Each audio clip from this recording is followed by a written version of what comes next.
Hello, Mr. Google, the Countdown God's here to review Avatar. In Avatar, it stars Sam Worthington, Sigourney Weaver, and Oscar caliber performances. This is James Cameron's first movie since 1997's Oscar-winning Titanic. Yes,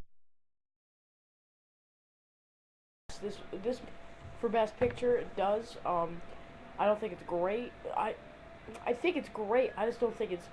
I think it's the ninth best movie of the year. It's behind District 9, Star Trek, Mary and Max, Fantastic Mr. Fox, The Hangover, Inglourious Bastards, Band Slam, and 500 Days of Summer. I think Avatar is probably the most visually stunning movie I've seen in a while. Just a quick review on it. I saw it last night in 3D. And it was my birthday, so I went to see that. And, yeah. First movie I've seen in theaters since Christmas Carol, and it was just stunning. I did have a couple problems with it. First of all, the time was like freaking long as hell. What is it with James Cameron? What is it really with James Cameron and the length of a movie? I mean, that's the big problem. I mean, he spends too much time, like, you know, caring for his special effects like a baby, but he doesn't pay attention to the length of a movie. I mean, his script deserves an Oscar nomination, definitely. I love the script, I love the characters, and I mean, if you can write like a whole different language in a script and have the actors perform it, I think that was terrific. Sigourney Weaver was probably my favorite. No, maybe Sam Worthington was my favorite. I don't know. They both deserve Oscar nominations.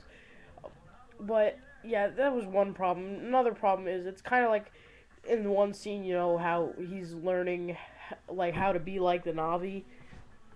It's kind of like kung fu, like how to be like a kung fu guy, like in all those cliche kung fu movies that you're like, oh, you have to do what I do and not chop suey, and but it was kind of like Navi style. It was like, all right, you got to put your ponytail with cool little gooey stuff, put it in one of those cool flying things and fly off, and you have to feel its heartbeat and crap, and then he falls and then gets cliched and then it gets goofy, but then it went back in pace.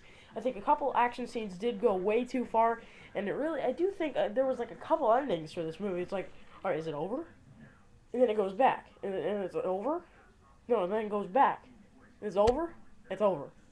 I do think the ending was fantastic. It just let it off with like a bang. It was awesome. I think the song in the credits is amazing.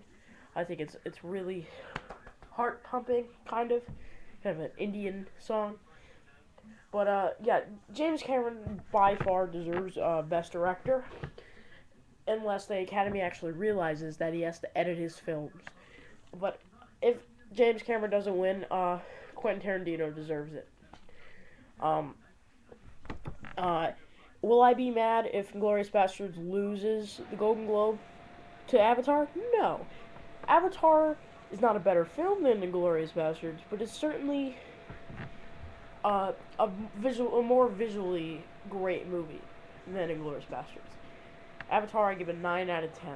Terrific. I don't give halves out, but I give just straight numbers out 1 through 10 and 9. I give it a 9.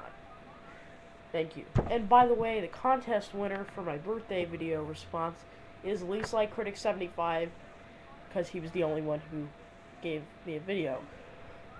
And I reminded you guys a lot on blog TV shows and even on videos. Even though he was the only person to submit a video, I think his video was hard to beat because his was really good. Really funny, really entertaining, really thoughtful. Thank you, Least Like Critic 75. Subscribe to him. And Avatar, check it out.